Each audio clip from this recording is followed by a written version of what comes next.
This is what the streets of Mexico City looked like on Saturday, as protesters clashed with police in a show of dissent against crime and corruption. Here's what we know so far. Thousands of protesters convened in the Mexican capital to protest against violent crime and President Claudia Sheinbaum's government. The protests were organised by Gen Z youth groups in opposition to high-profile killings and violence within the country.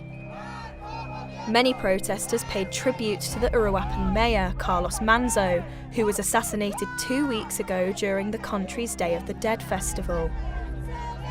Some others wore cowboy hats, a nod to the style of hat which Manzo usually wore. The key details. Several demonstrators pushed towards the National Palace, the residence of President Sheinbaum. Police guarding the site also used tear gas to disperse the crowd.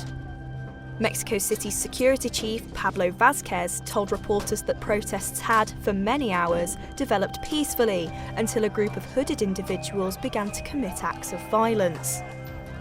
At least 120 people have been injured in the clashes, with most of them being police officers. The security chief reported that 100 police officers were injured in the protests, with 40 of them needing hospital treatment. 20 protesters were also hurt in the clashes. Vazquez also reported that authorities arrested 20 people for crimes such as robbery and assault. Here's the context. Since coming to power in October 2024, President Sheinbaum maintained approval ratings above 70% in her first year. However, criticism grew in response to her security policies after several high-profile murders took place, including that of Carlos Manzo. Manzo had been known for calling for increased action against drug trafficking gangs and cartel violence, and although Sheinbaum had acted against cartels, she resisted calls for an all-out war on drugs.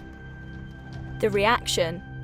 Earlier in the week, President Sheinbaum tried to accuse right-wing parties of trying to infiltrate the Gen Z movement. She also accused right-wing parties of using social media bots to boost attendance. She suggested that the movement is one which is promoted from abroad against the government.